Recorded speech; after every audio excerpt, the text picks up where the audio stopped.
Black billionaire finds orphan triplets babies inside a basket in snowstorm. The ache of empty success.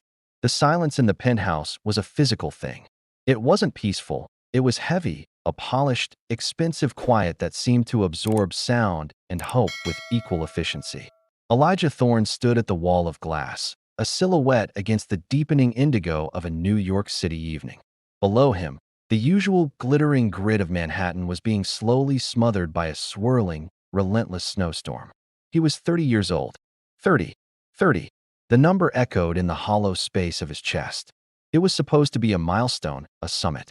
He mapped his life with the precision of a battlefield strategist. Build an empire by 25, secure it by 28, find a partner, a true partner, and start a family by 30. He wanted to be a young father. He wanted to have the stamina to get on the floor and build Lego towers, to coach soccer, to be more than just a revered, aging figurehead in his children's lives. He wanted to grow with them. He had achieved the empire. Thorne Dynamics was a titan in green tech, a billion-dollar testament to a black kid from Queens who seen a future in sustainable silicon and bet his soul on it. The penthouse, with its curated art and bespoke furniture, was proof. The silent, gleaming kitchen that had never seen a family meal was proof. The home theater that had never echoed with children's laughter was proof. He was a Black American billionaire, a figure of immense pride for his community and immense, private loneliness for himself. His last girlfriend, Chloe, had moved out 6 months ago. He could still sometimes smell her cloying perfume in the elevator vestibule. Their relationship had been a transaction wrapped in silk. He'd known it, but he'd been so weary of the solitude. She was stunning, savvy, and her affection had a direct correlation to his spending. He remembered the way her smile would tighten, her beautiful face icing over, when he questioned the necessity of a third sports car or a spontaneous shopping trip to Dubai. The final fracture was smaller, more pathetic. He refused to fund a line of credit for her brother's Cantimis nightclub venture.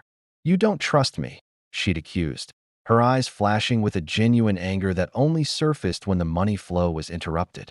"What's the point of all this?" She gestured wildly around the penthouse. "If you can't share it, if you're just going to hoard it like a dragon?" He'd looked at her then, truly looked past the designer clothes and the perfect makeup to the calculated emptiness beneath. "The point," he'd said, his voice terrifyingly calm, "was never to be an ATM for you, Chloe. The point was to build something real." She'd left in a whirlwind of insults and a final, vindictive slam of the door. The silence that rushed back in was worse than before. It confirmed his deepest fear, that his success was a gilded cage, repelling genuine connection. Who wanted Elijah, the man, when Elijah, the billionaire, was in the room? He wanted a wife who would argue with him about the thermostat, not the stock portfolio. He wanted a partner who would hold his hand during a scary movie, not just hold out her hand for a new ring. The storm outside intensified, the wind humming a mournful tune against the glass. He pressed his forehead to the cool pane. Down on the street, the walkway along Central Park was a deserted, white ghost of itself. His gaze, unfocused and weary, tracked a lone figure battling the elements. A young woman, hunched over, carrying something bulky. Even from this height, her movements screamed distress. She wasn't walking. She was lurching. She stopped near a bench, a dark spot against the pristine white. She set her burden down, looked around, a frantic, animal-like turn of the head. Then she turned and ran, slipping once, before disappearing into the blinding curtain of snow. Elijah straightened up, his heart suddenly hammering against his ribs. The bundle, left behind, in a historic blizzard. He knew, with a certainty that bypassed thought and went straight to the primal core of him. He knew what was in that basket. The plan, the loneliness, the ache, all of it evaporated.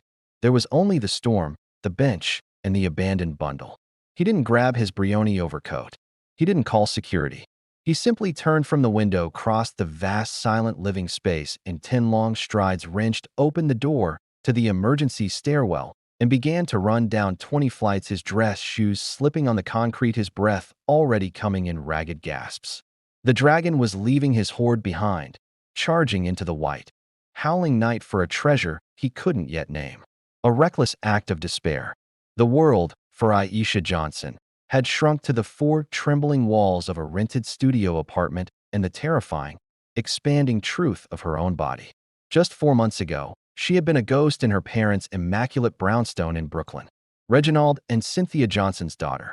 The rules were as polished and unyielding as the mahogany banister. Focus, discipline, reputation. College was not for exploration, it was for excellence. Boys were not for dating, they were for polite, supervised group study. Her life was a curated exhibit of Black American achievement, and she was its most carefully guarded artifact. Then came Barnard. The sudden, dizzying taste of freedom was like oxygen to a suffocating woman. She inhaled it greedily, recklessly. The first party, where the music was too loud and the drinks were too sweet. The first boy, who smiled with easy charm and told her she was different. The second, who loved her curly hair. The third, who didn't ask for her last name. She was catching up on a lifetime of withheld adolescence in a few frantic weeks, a whirlwind of basement parties, cheap wine, and the heady, dangerous sensation of being wanted. It was a blur that crystallized into a single, stark line on a plastic stick in a drugstore bathroom a mere month into the semester. Pregnant. The floor had fallen away. The frantic calculation on her phone, dates, possibilities, pointed to that first party, to the older, smooth-talking guy from Colombia whose name she could barely remember and whose number was already disconnected. Panic, cold and slick, coated her insides. Telling her parents was an impossibility. She could already hear her father's voice, not raised, but chillingly quiet with disappointment. She could see the fracture in her mother's perfect composure. The shame would be monumental. It would be a stain on the Johnson name, a derailment of the meticulously planned future. Abortion was a whispered option, a clinical word that filled her with a deep, instinctive revulsion she couldn't explain. She just knew she couldn't. Adoption meant agencies, records, questions, and eventually, her parents finding out. So, in the dark silence of her studio, a desperate, monstrous plan took root. It grew in the fertile soil of her fear. She would hide it. She would finish the semester, then tell her parents she was taking a gap year for a specialized internship program abroad.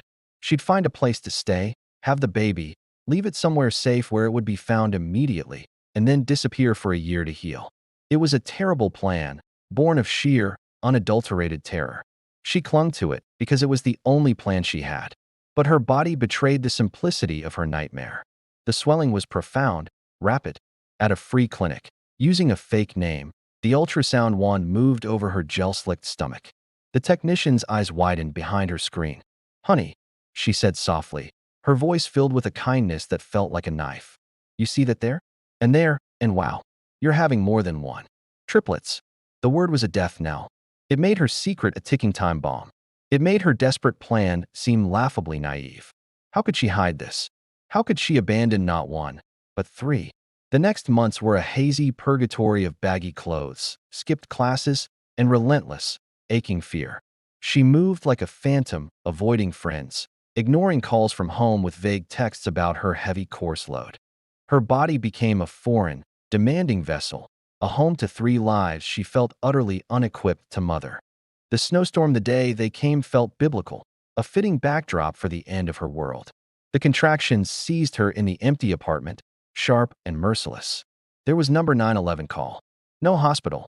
Just Aisha, alone on a towel on the bathroom floor, sobbing and pushing through a pain that shattered her mind, delivering three tiny, squalling infants into the cold, sterile light of the vanity bulb. 2 boys, 1 girl. She cleaned them as best she could with trembling hands, wrapped them in the only soft things she had, her own towels and a threadbare receiving blanket from a thrift store. She placed them in a large, woven laundry basket, lining it with her last clean bath mat. They were so small, so bewilderingly alive, their cries weak and insistent. The plan, the terrible, only plan, screamed in her head. It was now or never. The storm would provide cover. Someone would find them quickly. They had to. Bundled in a coat that no longer closed over her swollen body, she lifted the heavy basket. Every step was agony, physical and spiritual. The snow blinded her. The wind stole her breath. The walkway was deserted, a white wasteland. This was the place. Near a bench. Visible. She set the basket down. For one eternal second, she looked at their faces, 3 sets of dark, unseeing eyes screwed shut against the cold. A love so acute and so hopeless tore through her, leaving a wound that would never fully close. "I'm sorry," she choked out, the words ripped away by the wind. "I'm so sorry." Then the fear of her father's face, of her mother's silence, of the crushing weight of the disgrace, rose up and swallowed everything else. She turned, and she ran, slipping on the ice, her body broken, her soul fracturing, leaving the 3 pieces of her heart crying in a basket in the snow. The bundle in the blizzard. The stairwell was a cold, echoing throat. Elijah's Italian leather shoes, designed for boardrooms and carpeted halls, slipped on the concrete edges. He didn't feel the cold seeping through his cashmere sweater, didn't register the burn in his thighs as he descended flight after flight. A single, stark image drove him. The dark basket against the pure white snow, already being buried. He crashed through the emergency exit door into the alley, the storm swallowing him whole. The wind was a physical wall, laden with ice crystals that stung his face like shards of glass. He staggered, squinting against the whiteout. The walkway. He had to get to the walkway. Plunging into the deeper snow of the park's edge, he fought for every step. The city's sounds were muffled, distant. Here, there was only the roar of the storm and the frantic hammering of his own heart. He was a black man in a blinding white landscape, a figure of singular, desperate purpose. He found the bench, a ghostly shape, and there, just beside it, almost obscured by a fresh drift, was the basket. No, no, no. The words were torn from his lips, steam in the frigid air. He fell to his knees, his hands plunging into the snow to scoop it away from the sides. He peeled back the damp bath mat, and there they were. 3 tiny faces, dusky blue against the white towels. 3 chests, moving with rapid, shallow flutters. They were too cold to cry properly, emitting only faint, kitten-like whimpers that were more devastating than any scream. 2 boys, 1 girl. Newborns, abandoned in the fury of a New York winter. A sob, raw and unfamiliar, erupted from Elijah's chest. It wasn't just pity. It was a recognition, deep and cellular. This was abandonment of the most absolute kind. This was a loneliness so profound it began at one's first breath. And in that moment, the lonely billionaire and the abandoned triplets were the only souls in the universe. Instinct took over. He shrugged out of his sweater, the fine wool already stiffening with ice, and wrapped it around the basket, tucking it hastily over the still forms. It was a pathetic shield, but it was all he had. He stripped off his undershirt, a thin layer of cotton, and laid it over the tiny bodies, his large, trembling hands arranging the fabric with a gentleness he didn't know he possessed. "I've got you," he whispered, his voice a broken promise against the wind. "I've got you now." Lifting the basket was like lifting the world.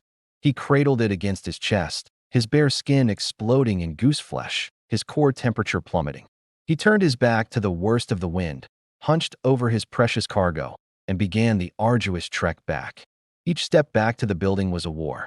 The snow dragged at his trousers. The wind threatened to tear the basket from his arms. He stumbled, once, his knee hitting the frozen ground with a sickening crack, but he twisted his body, taking the impact on his side to keep the basket aloft and steady. The emergency door seemed miles away. His breath came in ragged, painful gasps. The cold was no longer a sensation. It was a presence, seeping into his bones, slowing his thoughts. Only the faint, intermittent whimpers from the basket pierced the fog, pulling him forward. Finally, the dark outline of the door materialized. He hit the push bar with his elbow, staggering back into the relative stillness of the stairwell. The sudden silence was deafening. He sank against the wall, sliding down to sit on the cold steps, the basket secure in his lap. He was shirtless, shaking violently, his skin marked by the storm's wrath. But his focus was absolute. He pulled the sweater and shirt back to look at them. Their crying was a little stronger now in the shelter, a chorus of fragile life. Their color was still wrong, a frightening bluish purple at their lips and tiny fingertips. "Okay," he breathed, pushing himself up, his muscles protesting. "Okay, we're getting warm." He took the stairs back up 2 at a time, a new energy born of urgency fueling him. Bursting into the penthouse, he kicked the door shut behind him. The oppressive, polished silence of before was now an enemy to be defeated. He carried the basket straight to the vast, seldom used living room rug, in front of the gas fireplace. With a flick of a remote, flames sprang to life behind glass. He then ran to his bedroom, yanking the duvet from his bed. The fine Egyptian caught in a puddle on the floor. He gently, so gently, lifted each infant from the basket and placed them on the soft mound, their limbs shockingly small against the king-sized fabric. He called 911, his voice shockingly steady as he gave his address and reported 3 abandoned, hypothermic newborns. Then he called his personal assistant, the command in his tone leaving no room for questions. Maya, I need a pediatrician here now. I don't care who or what it costs. Now. And have someone bring infant formula, bottles, diapers, everything, to my penthouse. Immediately. Hanging up, he returned to the trio. He sat cross-legged beside them, a sentinel. He watched the firelight play over their faces, their features becoming more distinct, the slope of a nose, the curve of a miniature ear, a head full of dark, downy hair on the smaller boy. He reached out a single finger and gently stroked the back of the girl's hand. Her tiny fingers uncurled, then closed around his fingertip with a reflex that felt like a lightning strike to his soul. In that touch, the last remnants of Elijah Thorne, the lonely billionaire, dissolved. In its place was something raw, terrified, and ferociously determined. They were here. They were his. The storm had delivered them, and he would move heaven and earth to ensure it would never harm them again. A claim staked in hope. The penthouse, once a temple to curated silence, became a nexus of urgent, controlled chaos. Within minutes, the wail of sirens pierced the storm's muffled roar, growing louder until they stopped directly below. The private elevator chimed, and a team of paramedics, followed by 2 uniformed police officers, spilled into the living room, tracking in slush and a blast of cold air. Their professional masks of efficiency slipped for a moment as they took in the scene. The shirtless, shivering billionaire on the floor, his torso marked by the cold, protectively hunched over 3 impossibly small newborns swaddled in a luxury duvet, the fire crackling behind them. It was a tableau of stark contrasts, extreme wealth and extreme vulnerability. Over here, Elijah said, his voice leaving no room for hesitation. He didn't move from his spot, a physical barrier between the strangers and the babies. The paramedics, a seasoned man and a younger woman, moved with practiced grace. They knelt, their kits opening like surgical flowers. Gentle hands began assessing the infants, attaching tiny pulse oximeters to miniature feet, checking temperatures with specialized thermometers. They're hypothermic, but responsive, the female paramedic reported, her voice soft but clear as she gently examined the little girl. Heart rates are strong. They're fighters. Elijah let out a breath he didn't know he was holding. He watched, his jaw tight, as they were carefully wrapped in metallic thermal blankets, their tiny forms looking like rescued astronauts. The police officers, a black man and a white woman, hovered, taking in the details. Mr. Thorne, the black officer began, his tone respectful but firm. Can you tell us exactly what you saw? Elijah's account was crisp, factual. The figure from the window, the basket, the sprint into the storm. He omitted nothing, his gaze constantly flicking back to the children. I saw her face, just for a second as she turned to run, he finished. Young, black, terrified. The officer nodded, jotting notes. We'll need to file a full report. This is a clear case of child abandonment. ACS will need to be contacted for emergency placement. The words emergency placement hit Elijah like a physical blow. The image of his 3 children, for they were his in every way that mattered already, being taken away to some sterile, temporary facility was unbearable. No, Elijah said, the word quiet but absolute. All eyes turned to him. He stood, the firelight casting his tall frame in relief against the windows. The authority that had built a billion-dollar company settled over him, but it was laced with a raw, paternal plea. There will be no emergency placement. They will stay here. The ACS worker, a weary-eyed woman named Linda who arrived shortly after, gave a practiced, sympathetic sigh. Mr. Thorne, I understand your compassion, but procedure is clear. We need to locate any family, and the children need to go to a certified foster home while investigations and family court proceedings. I am a single, financially stable adult with no criminal record, Elijah interrupted, his voice still calm but layered with steel. This is my home. It is safe, warm, and has more than enough space. I have already summoned a private pediatrician and a qualified neonatal nurse. I will retain a team of them, around the clock, if necessary. He looked from the police to the ACS worker. I am not suggesting I circumvent the law. I am asking you to use the discretion your roles allow. Place them with me. As a foster parent, temporarily. Let me begin the process to adopt them. Formally. Today. He saw the doubt in Linda's eyes, the bureaucratic machinery grinding behind them. Then he played his card, not as a tycoon, but as a son of the community. He looked at the black police officer. Officer Grant, is it? He'd read the nameplate. You know what the system can be like for black children. Even newborns. They go into a pipeline. I can give them a home. This home. Not in a month, not after paperwork languishes. Tonight. Officer Grant held his gaze, then looked at the 3 small bundles, now being gently fed sugar water from tiny syringes by the paramedics. He gave a nearly imperceptible nod to his partner. Elijah turned his full attention to Linda.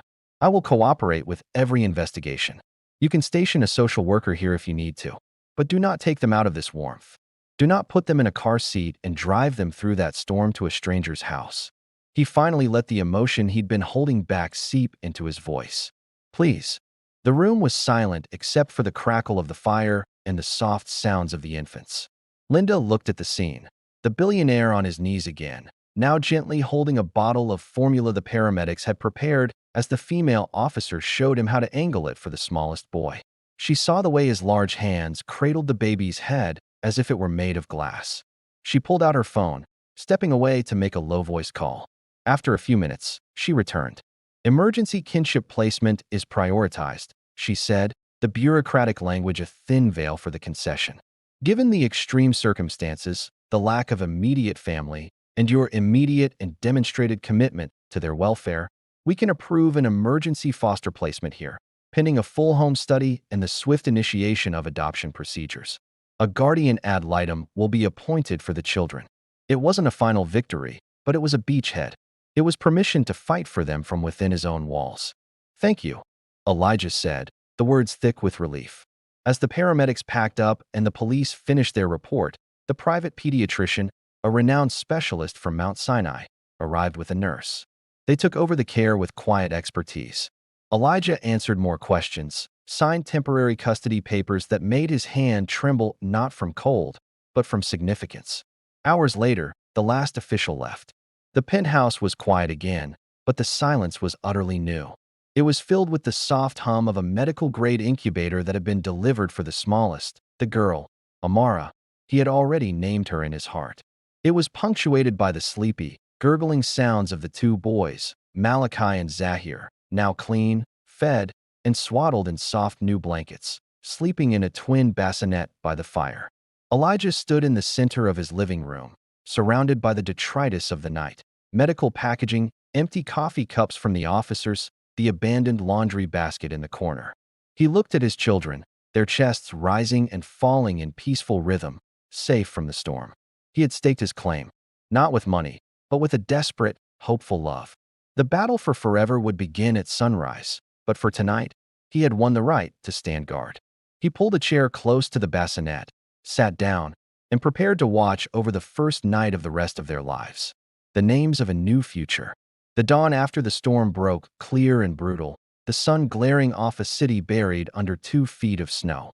In the penthouse, the sharp, antiseptic light of morning had been softened by drawn shades and the warm glow of lamps. The night had been a vigil. Elijah hadn't slept, his body thrumming with a protective anxiety that chased away exhaustion. He'd watched the pediatrician, Dr. Evans, and the night nurse move with quiet efficiency, monitoring temperatures, checking vitals, coaxing tiny amounts of formula into even tinier mouths. Now, in the hushed mid-morning, Dr. Evans gave his preliminary verdict. They're stable, Mr. Thorne. Remarkably so, given their ordeal. They're small, but their reflexes are good. This little lady, he said, nodding to the incubator where the smallest, the girl, slept under a gentle, warming light. She'll need the most careful monitoring for a few weeks. But all 3? They're fighters. The word fighters settled into Elijah's soul. They had fought the cold, the abandonment, the very chaos of their entry into the world. They deserved names that were anchors, promises, not just labels on a state form.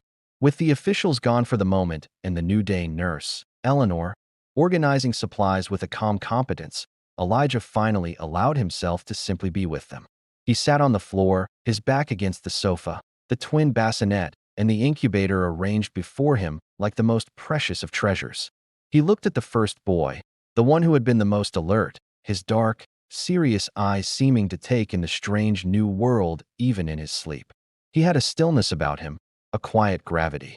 The name came from a book of African names he'd once browsed, a lifetime ago, when abstractly dreaming of a future family. Malachi. It meant messenger or angel. This child had been a messenger, delivered through a tempest, carrying a truth that had shattered Elijah's old life and begun a new one. Malachi, Elijah whispered, testing the sound. The baby's eyelids fluttered, as if in recognition. His gaze shifted to the second boy. He had a dusting of tight, black curls, and even in repose, there was a lively energy to his expression. He was the one who had grasped Elijah's finger in the stairwell with a surprising strength.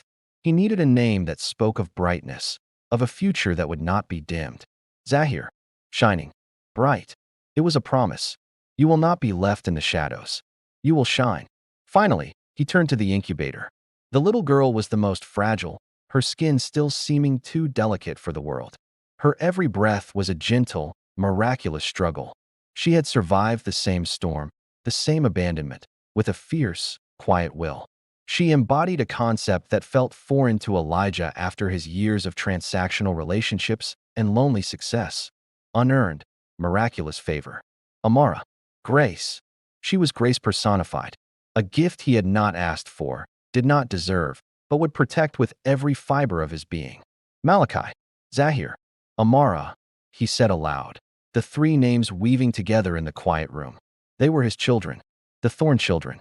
He called his lawyer, Marcus, a sharp-minded man who had handled his corporate ascents and his discreet breakups. Marcus, I need you to initiate private adoption proceedings. 3 infants. Siblings. I want it airtight and I want it fast. Budget is no object. Hire whoever you need. This is my top priority. He could hear the stunned silence on the other end. Elijah 3. The logistics, the home studies, the potential for biological family to emerge.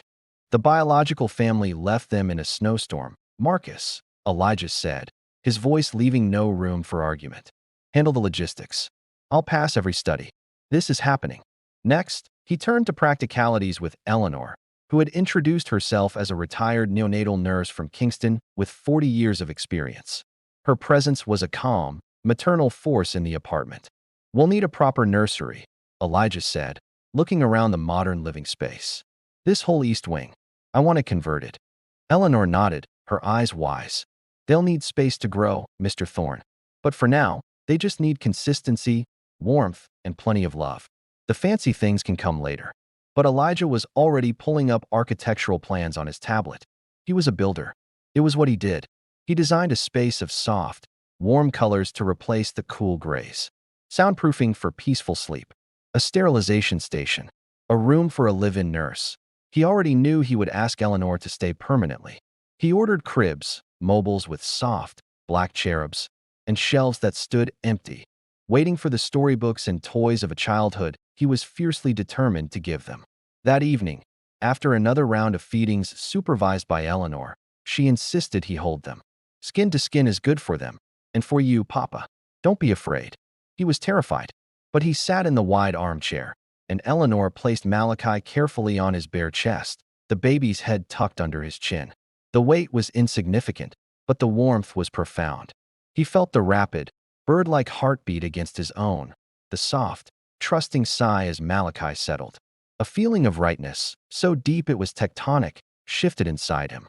Later, he fed Zahir a bottle, marveling at the intense, focused gaze the baby fixed on him, as if memorizing his face. Amara, still in her incubator, wrapped her miniature hand around the tip of his pinky when he reached in to stroke her cheek. The silent penthouse was now filled with their language. The soft click of the incubator, the rhythmic suckling at a bottle, the tiny, contented sighs after a burp. Elijah moved among these sounds like a man in a sacred garden. He had built companies, fortunes, a legacy of silicon and steel. But here, in the soft lamplight, naming his children and planning a nursery, he began building his only legacy that would ever truly matter. The future had names, and they were sleeping, safe at last, in the heart of his home. Symphony of new life. The transformation of Elijah Thorne was not gradual, it was seismic, and its epicenter was the newly christened nursery wing. Within a week, the sleek, minimalist aesthetic had been lovingly overrun. The cool gray walls were now a soft, warm dove. The empty shelves bowed under the weight of stuffed elephants, developmental toys in bold, primary colors, and stacks of cloth diapers. The dominant sound was no longer the hum of the climate control system, but the gentle, rhythmic whir of the incubator where Amara still thrived under careful watch, and the soft, bubbling symphony of 3 infant lives. Elijah's boardroom, a place of sharp angles and sharper debates, now hosted a new, silent attendee. A state-of-the-art baby monitor, its screen split into 3 perfect squares. During a tense review of quarterly projections, a soft, hiccuping cry emanated from the speaker. Every head in the room, belonging to some of the most formidable minds in tech, swiveled. Elijah, without missing a beat, picked up his private line. "Eleanor, is that Zahir? He sounds hungry. Did he finish his 2 ounces?" A pause. "Yes, warm another ½ ounce, please. And check Malachi's swaddle. He might be too tight." He hung up, returning his gaze to the stunned CFO. "You were saying about the Singapore expansion? I think the numbers are conservative. Let's be more aggressive." His workday was now structured around a new, sacred calendar. 10 a.m., Malachi's bottle and tummy time. 1 p.m., conference call, synchronized with Zahir and Amara's nap, hopefully. 3 p.m., pediatrician update, often taken while gently rocking Amara in her incubator pod with one hand. The billionaire who had once optimized supply chains now obsessed over the optimal temperature for formula and the subtle difference between a tired cry and a gassy cry. Under Eleanor's patient tutelage.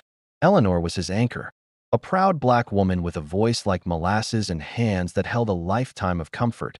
She saw past the Forbes cover story to the nervous new father beneath. "You're doing fine, Mr. Thorne," she'd say, watching him nervously support Malachi's wobbly head. "He won't break. Love doesn't break children, it builds them." Love. It was a force that unnerved him with its intensity. It was in the panic that clenched his stomach when Amara's monitor alarm gave a short blip, a loose sensor, it turned out. It was in the absurd, overflowing joy he felt when Zahir, after a bath, gave a wide, gummy smile that seemed directed solely at him. It was in the deep, quiet peace of holding a sleeping Malachi against his shoulder, smelling the sweet, clean scent of baby shampoo in his curls. One evening, after a particularly grueling day of negotiations, Elijah stood in the dim nursery. The nightlight cast soft animal shapes on the wall. All 3 were asleep. The boys in their cribs, Amara in her enclosed bassinet, having graduated from the incubator. The silence was different now. It was a full silence, pregnant with the soft rhythm of their breathing. He realized the old ache, the hollow quiet that had lived in his chest for years, was gone. It had been filled, not just with sound, but with purpose. He was a father. The thought no longer sparked anxiety about missed plans or societal expectations.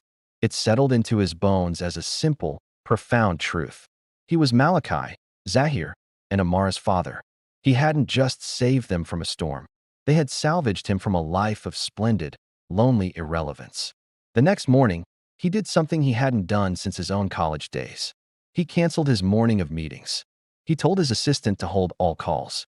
He spent the hours on the nursery floor with Eleanor, practicing infant massage on Zahir's little legs, reading a bored book about shapes to a drowsy Malachi, and finally, for the first time, feeding Amara her entire bottle himself, her dark eyes locked on his as she drank. "Look at that," Eleanor murmured, a smile in her voice. "She knows her papa." Elijah's throat tightened. This was the symphony, not the dramatic crash of cymbals or the solo of a single violin, but the complex, beautiful harmony of intertwined lives. It was the melody of a lullaby hummed off-key, the percussion of a tiny hand patting his cheek, the bass line of a contented sigh after a burp. It was messy, demanding, and utterly glorious. The lonely billionaire was gone, dissolved in the warm, milky, beautiful noise of his new world. The shadow of the past. 300 miles away, in a small Pennsylvania town where the snow still clung dirty and gray to the curbs, Aisha Johnson moved through a world rendered in shades of guilt. The frantic panic of the storm had hardened into a permanent, low-grade terror that lived in her bones.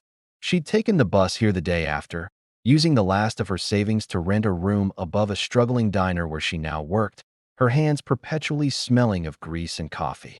Her body had healed, physically, with the ruthless efficiency of youth. But her spirit felt like a fracture that had mended wrong.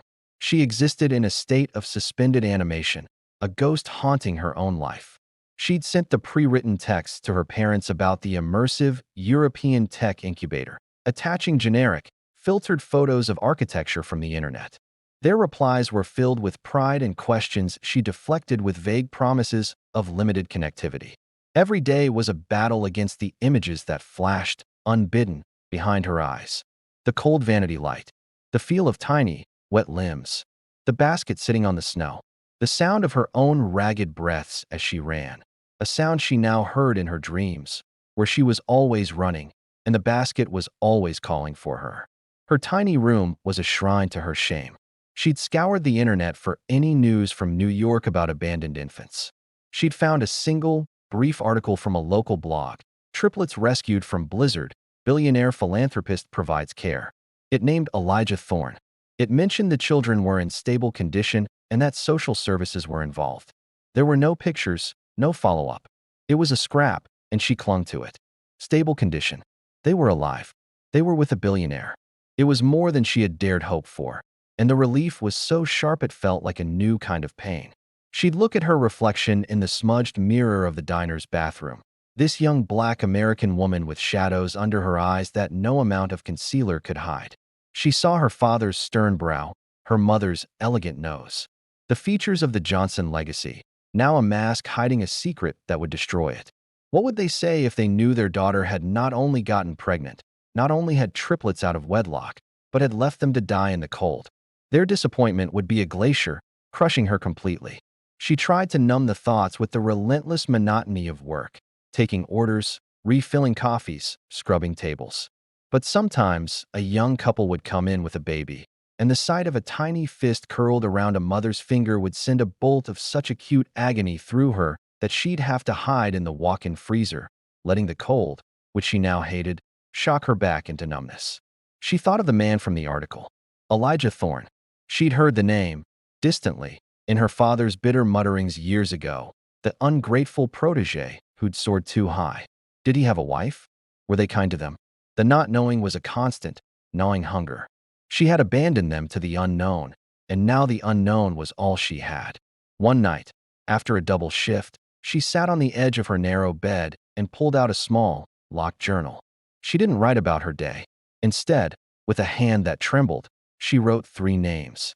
Not the names they had been given, but names she had whispered to them in the sterile light of her bathroom, names she would never speak aloud. Courage, for the first boy who had cried so strongly. Hope, for the second who had been so quiet and watchful. Mercy, for the little girl, the smallest, who she had been most afraid for.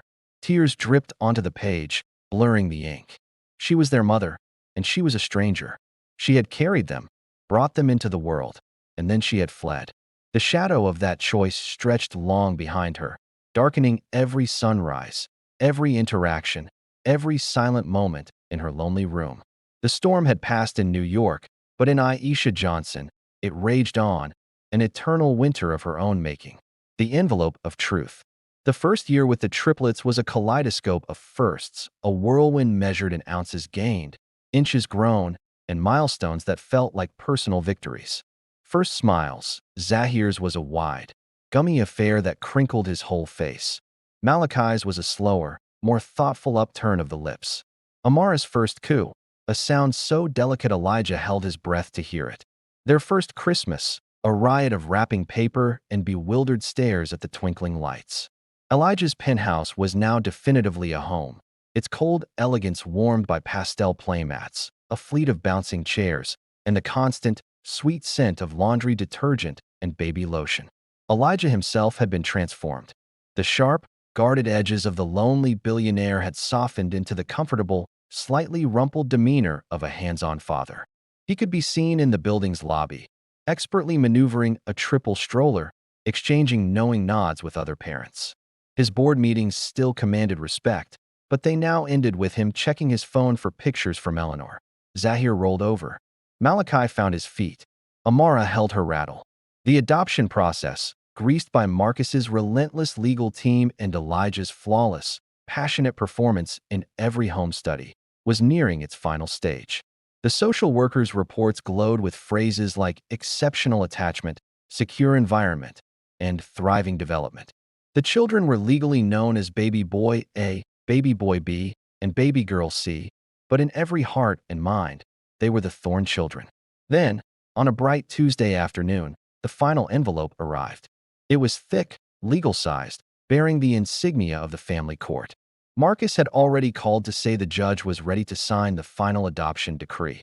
This was the last packet of formalities, containing the sealed, non-identifying background information on the birth mother, as required by law for the children's permanent records. A bureaucratic footnote, a piece of the past to be filed away. Elijah took it into the sun-drenched living room, now scattered with soft foam blocks. Malachi was contentedly stacking rings on a post, his little brow furrowed in concentration. Zahir was in his bouncer, giggling at the spinning toys. Amara, now a sturdy, curious baby with eyes that missed nothing, was on a blanket, reaching for a plush giraffe.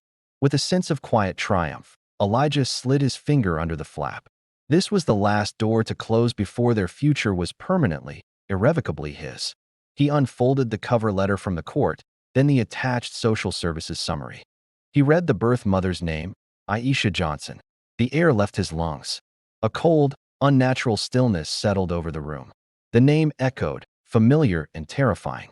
It couldn't be. It was a common name. But a dread, deep and instinctual, began to pool in his gut. His eyes, refusing to blink, scanned down. Mother's date of birth. She was 19. Mother's last known address. An apartment near Columbia University.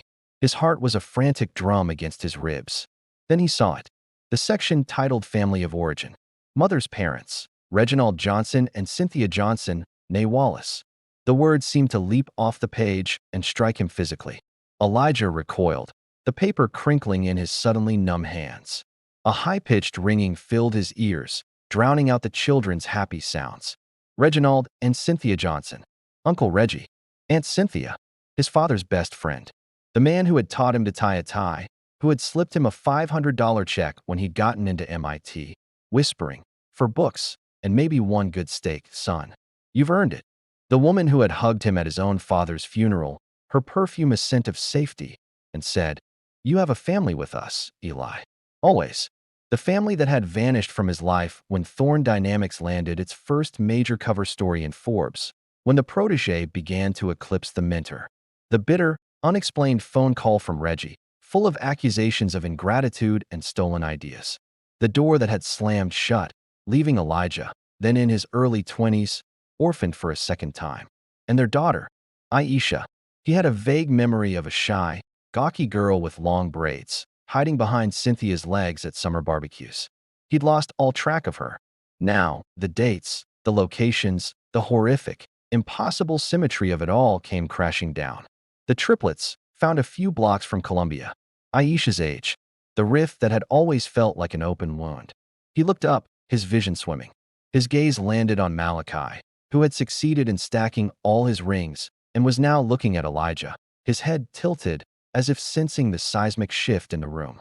In that small, solemn face, Elijah saw, or thought he saw, a ghost of a familiar expression, the same thoughtful, appraising look his own father used to have in photographs. A choked sound escaped him. He dropped the papers as if they were on fire and stumbled to the window, gripping the sill for support. The glittering, impersonal city sprawled below him, but he saw none of it.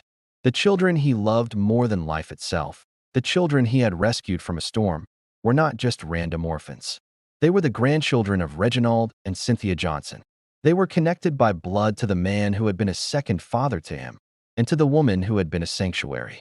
The family he had lost had, in the most twisted, tragic way possible, returned to him. He slowly turned back to look at them, his beautiful, laughing, perfect children. They were his. And they were also a living, breathing link to a past full of love and subsequent, painful betrayal. The truth was not a footnote. It was an earthquake, and the ground beneath Elijah Thorne's carefully built new world had just cracked wide open. A rift remembered.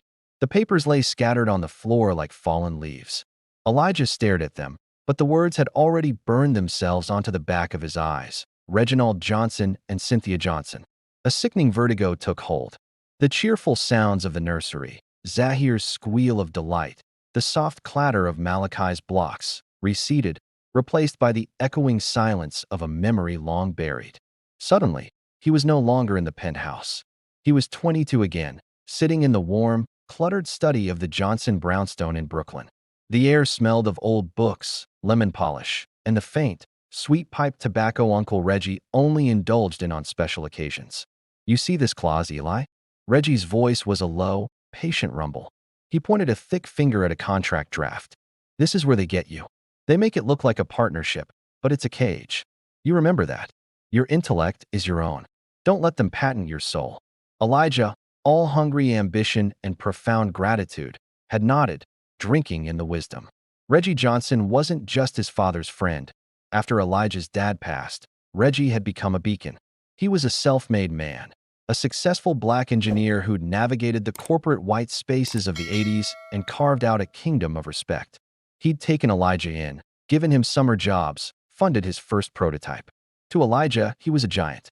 And Cynthia, she'd fuss over him, packing him extra lunches, mending a torn jacket. "You work too hard, baby," she'd say, her voice like warm honey. "The brain needs fuel, and the soul needs rest." Her home was a sanctuary from the stark struggle of his own life. The memory shifted, sharpened. The publication party for Forbes.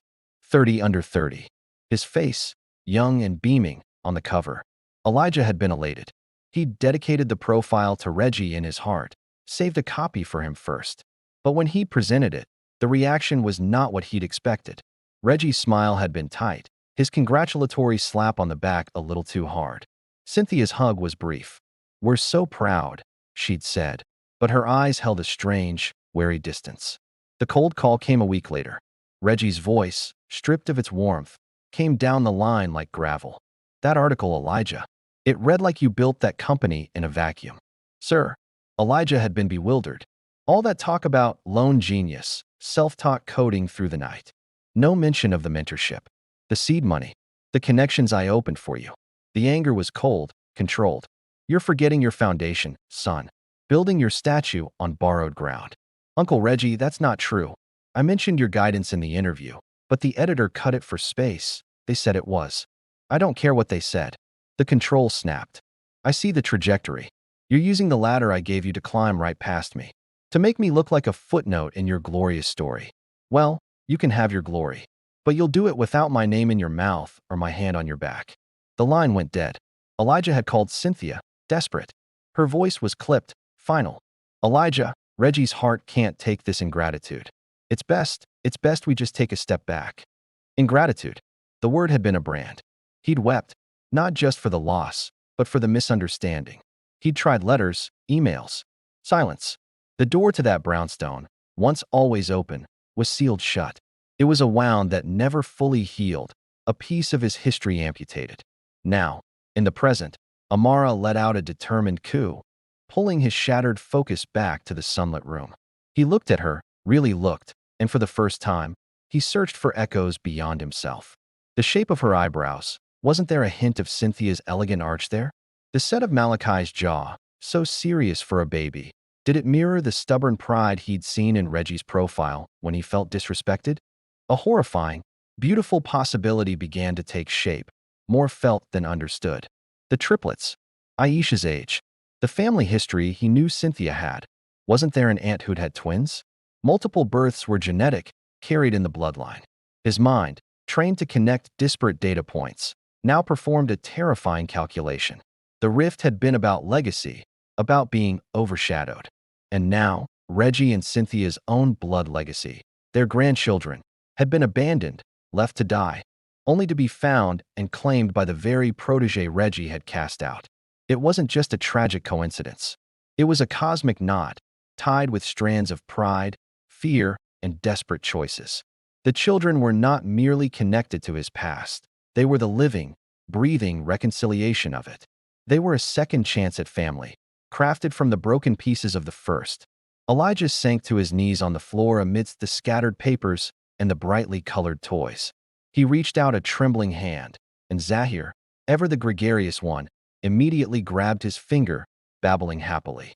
The touch, the trusting grip, anchored him. The love he felt for them was already absolute. But now it was woven with a new, profound layer of grief and awe. To love them was to love the lost family they represented. To raise them was to heal a wound he thought was permanent. The truth was a heavy, glorious, terrifying mantle. He bowed his head over their small, playing forms, the weight of the past and the promise of the future settling onto his shoulders at last. The scientific thread, the knowledge sat inside Elijah like a live wire, humming with a dangerous, illuminating energy. He could not unknow it. The names on the page, Reginald, Cynthia, Aisha, were no longer abstract entries in a court file. They were ghosts he had once loved, now haunting the nursery with the scent of baby formula and the sound of innocent laughter. He loved Malachi, Zahir, and Amara with a ferocity that was his entire being. But the why of their arrival, the twisted poetry of their connection to him, demanded answers. He needed science to either sever the ghostly thread or confirm its unbreakable pull. He called Dr. Evans, the pediatrician, not for a medical consult, but for a discreet referral. He needed a geneticist, one who understood confidentiality at the level his situation required. "I need a comprehensive analysis," Elijah explained, his voice low and steady despite the storm inside. He stood in his home office, the door closed, his gaze fixed on a framed photo of the triplets' first bath. "The children are adopted. There is a possibility of a distant biological familial link to me. I need that confirmed or ruled out. And I need a full sibling analysis. Are they all full siblings?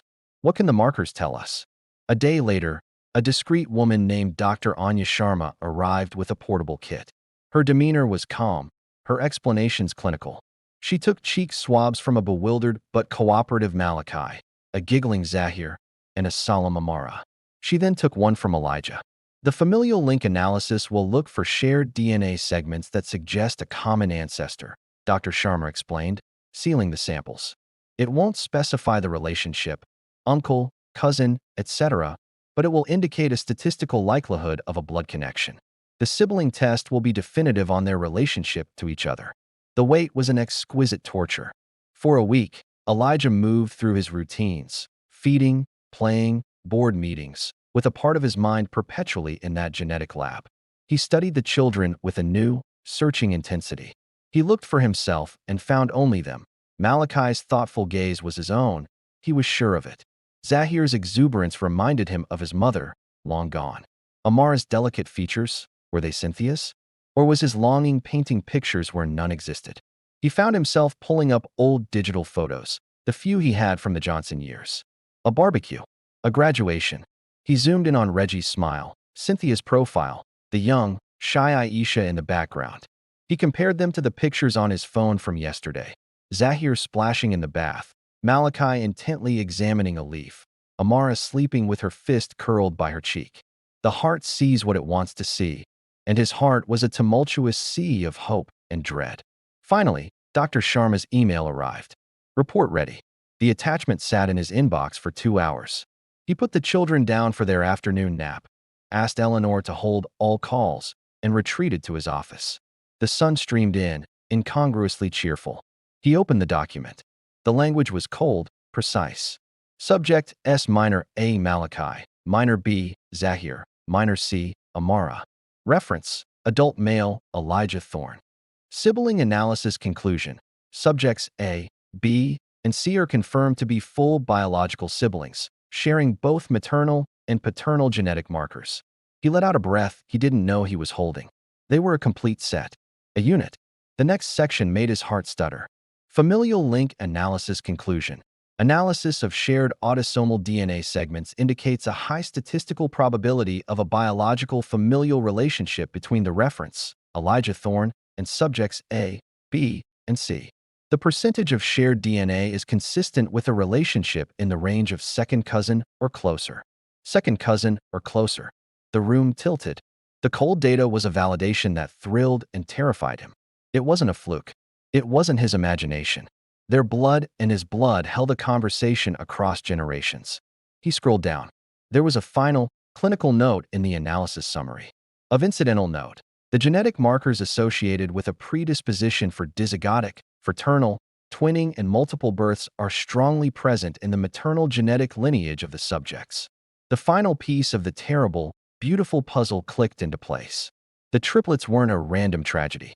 They were a genetic inheritance, a legacy from Cynthia's side of the family, a fact Aisha likely never even knew until it was too late. Elijah printed the report. The pages were warm from the printer. He held them, the scientific proof of a connection his soul had already recognized. They were his children in every way that mattered. But they were also, undeniably, his family. The lost family had circled back, not in reconciliation, but in desperate need. Reggie and Cynthia's pride had driven a wedge, and their secret shame had fallen, literally, onto Elijah's doorstep. The scientific thread was not an answer, but a beginning. It confirmed the what. Now he needed to understand the how. He needed to find Aisha, not to confront, not to accuse, but to see the ghost in the flesh, to hear the story from the source, and to finally, fully understand the origin story of the three hearts that now beat at the center of his world. He picked up the phone and called his investigator. I need you to find someone. Her name is Aisha Johnson. Start in New York, near Columbia. Find her. The genetic revelation. The report was a stone in his hand, its weight both factual and emotional. Elijah sat alone in his study long after Dr. Sharma's car had pulled away, the cheerful sounds of the post-nap play session in the nursery a muffled counterpoint to the silence in his head. Second cousin or closer. The words were a bridge built of chromosomes, spanning the chasm of the past. He stared at the accompanying chart, a labyrinth of lines and markers that translated into a simple, seismic truth. He and the children were bound by blood. It was a connection that existed in the very cells of their being, written in a language older than memory, older than pride, older than betrayal. His mind, a precision instrument trained to solve complex problems, now turned its power inward, assembling the fragments. Fragment 1. The genetic marker for multiple births, strong on the maternal line. Cynthia's family. He remembered a vague, long-ago story about a great-aunt who had a whole litter, told with laughter and awe. It was a family trait, lying dormant, a time bomb of fertility passed down to Aisha. Fragment 2. The rift. Reggie's fear of being eclipsed, of his legacy being absorbed into Elijah's brighter star. The brutal severing of ties to protect a patriarch's pride. Fragment 3. Aisha, raised in that strict, reputation-obsessed household after the rift. The pressure. The subsequent wild rebellion. The catastrophic collision of genetic predisposition and desperate, secret freedom. Fragment 4. The storm. The basket. His own lonely vigil at the window. A vigil that had nothing to do with the Johnsons and everything to do with his own aching emptiness. The fragments swirled, then locked together with an almost audible click. The children were not just random orphans who happened to share a distant bloodline. They were the direct result of the broken bond. If the rift had never happened, if he had remained Uncle Eli in that brownstone, would Aisha have felt such paralyzing terror? Would she have believed, somewhere in her panicked soul, that she could come to him? He liked to think so.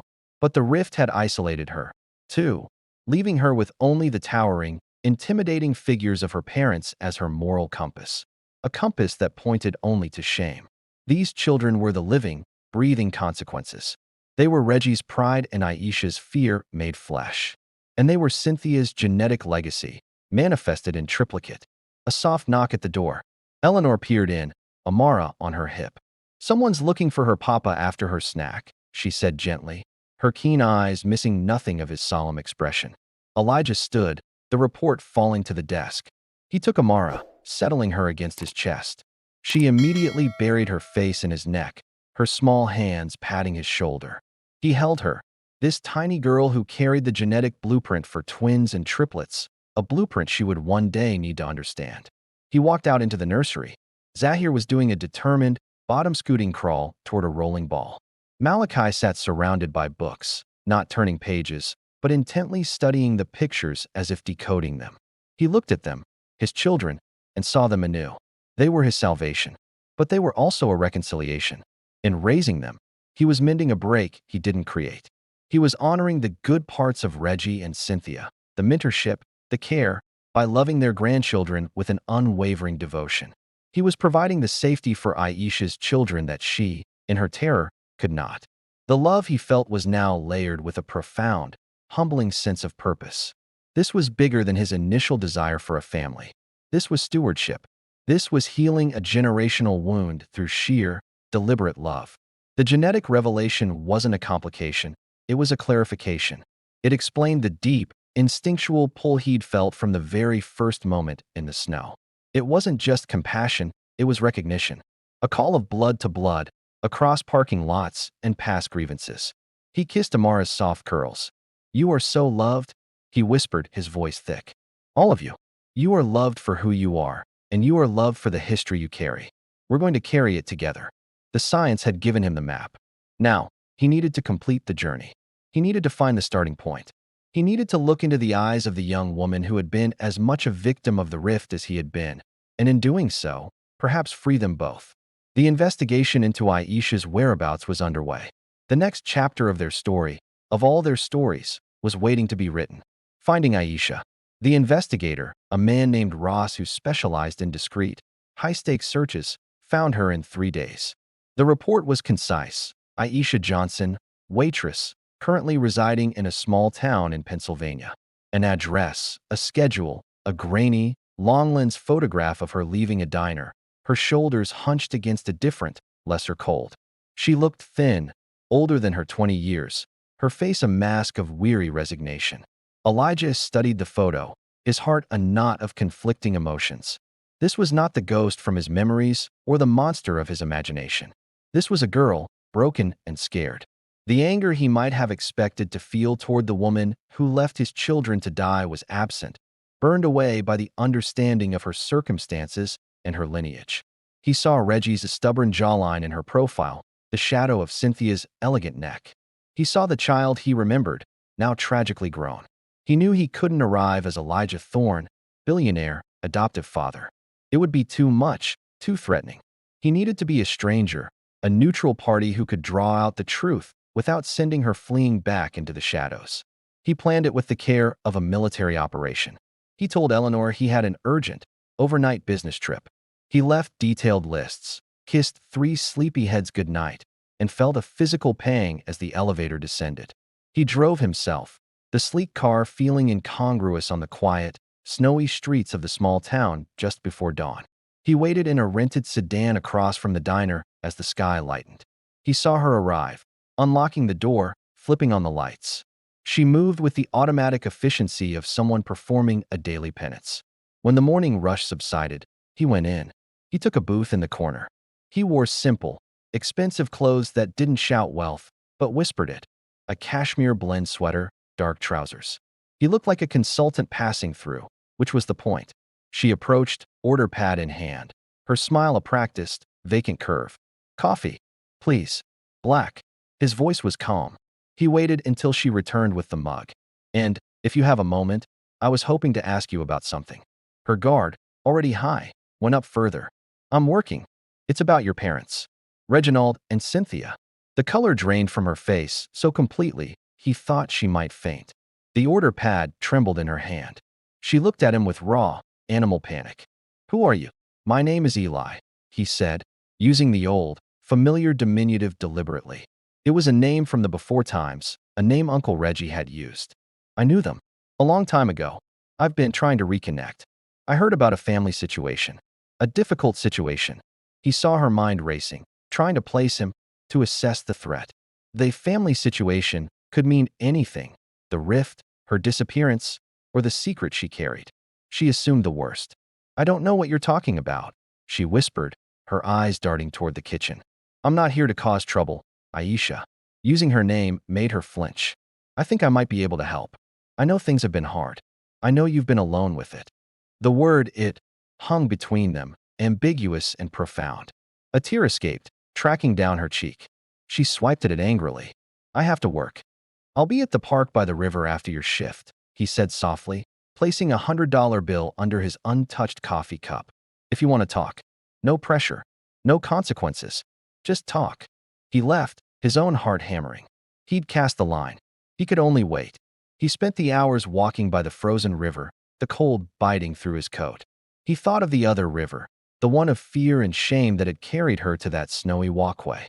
He rehearsed nothing. He would have to speak from the heart. At 3 p.m., he saw her. She was bundled in a cheap puffer jacket, her hands shoved deep in her pockets, approaching like someone walking to their own execution. She stopped 10 feet away. "Who are you really?" she asked, her voice brittle. He turned to face her fully. "I was a friend of your father's. A long time ago. He was like an uncle to me. Cynthia, too." Recognition, slow and dawning, flickered in her eyes. She'd heard the stories, the bitter mutterings about the protege. Eli? Elijah Thorne. The name was a curse and a question on her lips. "Yes." Her face crumpled. "Did they send you? Do they know?" The terror was absolute. "No, they don't know. And I'm not here for them." He took a careful step closer. "I'm here for you, Aisha. And I'm here because of the children." The word children broke her. A sob tore from her throat, and she folded in on herself, right there on the frozen path. He didn't touch her, just stood as a shield against the wind, giving her space to release a year's worth of choked agony. When the waves subsided into shuddering hiccups, she looked up, her eyes red and ravaged. Are they dead?" It was the question that had haunted her darkest hours. "No," Elijah said, and the word was a balm he saw physically soothe her. "They are very much alive. They are healthy. They are safe. And they are so loved." She stared at him, disbelief warring with a desperate, hungry hope. You know where they are?" He took a deep breath, the cold air sharp in his lungs. This was the point of no return. "I do. Because I was there that night, Aisha. I saw you from my window. I ran down and brought them inside. I've had them ever since." Her hands flew to her mouth. She stumbled back, hitting the trunk of a bare tree for support. She looked at him, the man her father had exiled, the billionaire from the article, and the full, staggering reality crashed over her. The man she'd been taught to resent had saved the children she'd been too afraid to keep. "You have them." The words were a breath. "I do. Their names are Malachi, Zahir, and Amara." Hearing the names, real names, not the desperate labels in her journal, unleashed a fresh torrent of tears. This time, they were tears of a painful, piercing relief. They were alive. They had names. They were with him. She slid down the trunk of the tree to sit in the snow, no longer feeling the cold. Elijah slowly sat on a nearby bench, keeping a respectful distance, letting the truth settle around them in the quiet afternoon. The finding was over. Now, the telling would begin. The full confession. Aisha sat in the snow, the cold finally seeping through her thin jacket, but she didn't care. The man across from her on the park bench was no longer a spectral figure from her father's bitterness or a blurry face from a news article. He was Elijah Thorne, and he had her children. The relief was so profound it felt like a new kind of wound, clean and deep. "Tell me," Elijah said, his voice not demanding, but open. A simple invitation in the frozen air. And so she did. The words, locked in a vault of shame for a year, tumbled out in a ragged, unfiltered stream. She told him of the brownstone, not as the sanctuary he remembered, but as a gilded cage of expectations. "It was never about what I wanted," she whispered, staring at her raw, red hands. "It was about what looked right, what honored the Johnson name. My father, his pride was everything. It was the family currency." She spoke of the dizzying, reckless freedom of college, the parties that felt like rebellion, the boys who were less people and more manifestations of her own newfound, chaotic agency. And then, the man at the first party. He was older, smooth. He told me I was beautiful, mature. He made me feel seen, but not like a Johnson, just like me. Her voice broke. I never saw him again. The positive test, the soul-crushing terror. I thought about telling them. I played it out in my head 1,000 times. My mother's face, going still. My father, he wouldn't yell. He'd get quiet. That terrible, disappointed quiet. And then he'd fix it. But fixing it would mean I'd disappear. To some relative far away. Or to a clinic. It would be erased, and I would be erased with it. She looked at Elijah, her eyes pleading for him to understand the logic of her prison. "You know what he was like when he felt disrespected. You lived it." Elijah gave a single, slow nod. The memory of the cold phone call, the finality in Reggie's voice, was confirmation enough. When the doctor said triplets, she shook her head, a dry, humorless sound escaping her. It felt like a cosmic joke. A punishment. How could I hide 3? My plan, my stupid, desperate plan, was all I had. She described the isolation of the pregnancy, the lies to her parents about the gap year, the surreal, agonizing solitude of the birth in her bathroom. They were so small and so perfect. I held them.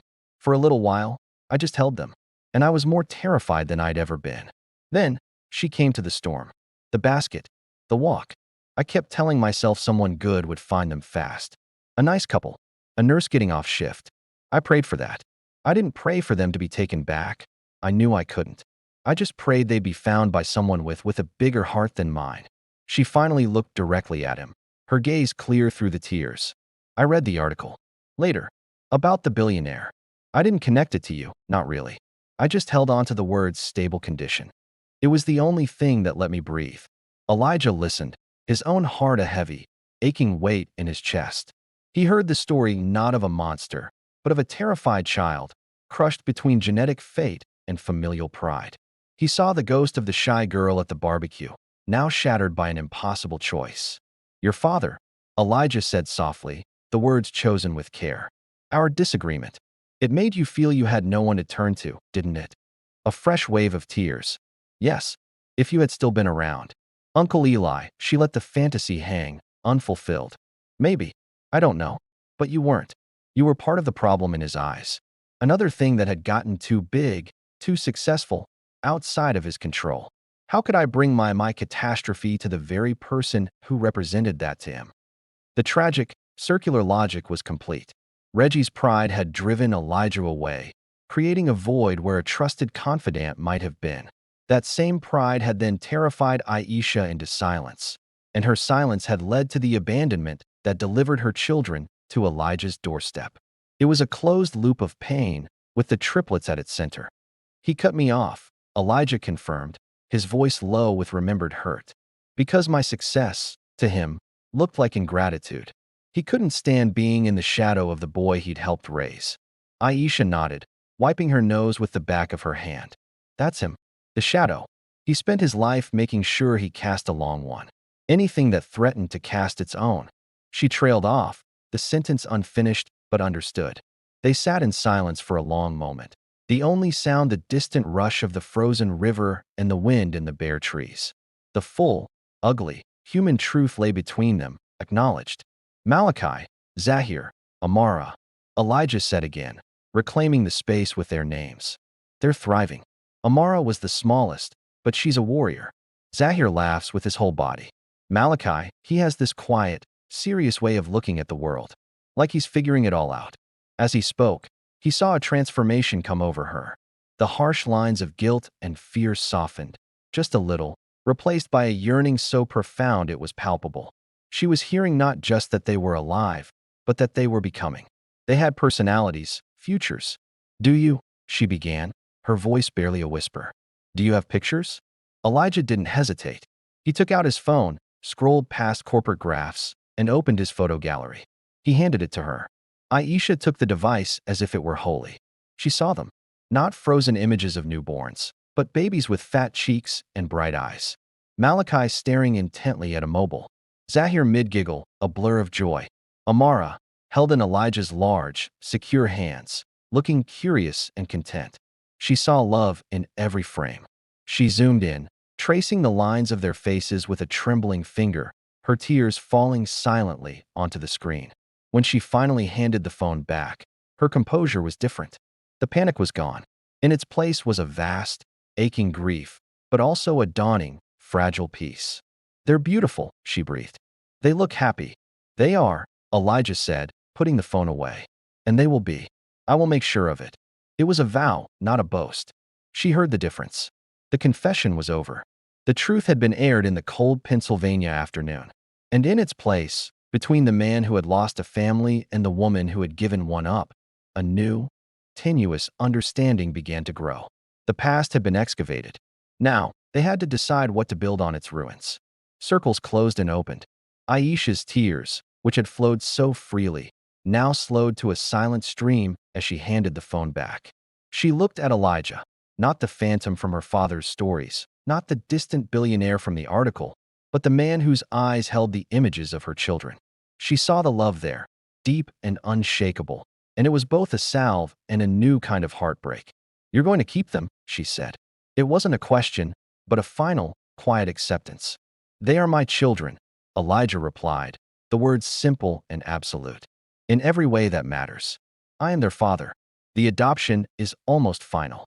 She nodded, wrapping her arms around herself against a chill that came from within. "Good. That's good." She took a shuddering breath. "My parents, do they know about you having them?" "No," Elijah said, "and they won't hear it from me. That's your story to tell, or not, when and if you ever choose." The gift of that discretion, the return of some semblance of control over her own catastrophic narrative, almost undid her again. He wasn't threatening her. He wasn't wielding his power or her secret as a weapon. He was offering her a path through the ruins. I can't be their mother," she whispered, the confession as much to herself as to him. "Not now, maybe not ever. I look at them in those pictures and I feel nothing but love and everything but worthiness. I'm not ready. I might never be." Elijah leaned forward, his elbows on his knees, his gaze steady. "Aisha, I didn't come here to ask you to be their mother. I came to find their beginning, to understand, and to tell you their middle." He paused, choosing his next words with the care of a diamond cutter. "But an ending where you vanish completely, that's a ghost that would haunt them, and you, forever. They deserve to know where they come from, one day, and you deserve to know they are okay." He saw the conflict warring in her eyes, the fear, the shame, the desperate, flickering hope. "I want you to have a life," he continued. "A good one. You can't build it on this foundation of secrets and running. So here's what I am offering. It's not a contract. It's a choice." He laid it out, clearly, without flourish. "You can walk away. Right now, I will never contact you again. The children will be thorns. You can try to build something new, somewhere else, with this chapter closed." She flinched, as if the idea of a clean break was both a relief and a new abandonment. "Or," he said, his voice softening, "you can have a place in the story. A distant, quiet place. I can send you updates, pictures, once a year. Through a secure, private channel. You can watch them grow from a distance, without pressure, without fear. And if, years from now, you ever find your feet and your peace, and you want to meet them, the door will be open. It will be on your terms, and guided by what is best for them." He was offering her a thread, a single, slender connection to the three hearts she had carried and then released.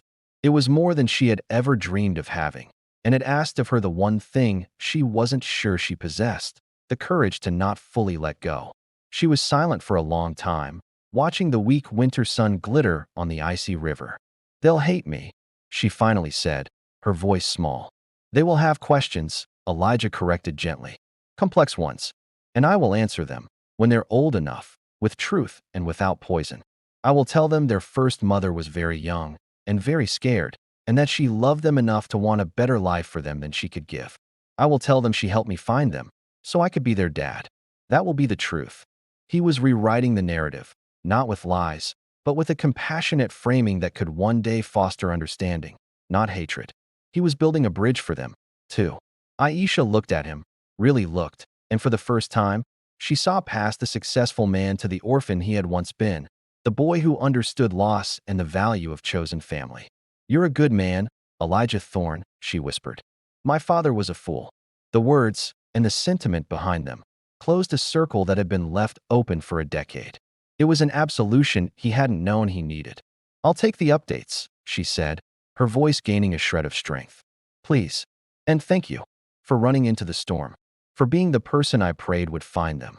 Elijah stood, and after a moment, she did too. He didn't offer a hug. The chasm between them was still too raw, too wide. But he offered his hand. After a heartbeat, she took it. Her grip was cold, but firm. "Take care of yourself, Aisha," he said. "Heal. Live. They're safe." He turned and walked back toward the town, leaving her standing by the river with the first fragile sense of peace she'd known in over a year. The circle of the past, with all its pain and pride, was finally closed. And a new, delicate circle, one of distant connection, of potential future healing, had just been opened. He drove back to the city through the gathering dusk, the weight of the encounter settling into a quiet resolve. He had met the ghost, and she was just a girl. He had offered a thread of grace. Now, His duty was clearer than ever. He was going home, home to his children, to build a future so full of love that the painful origins of their story would be just that, an origin, not a definition. The past was acknowledged. The future was his to build, a family forged by grace.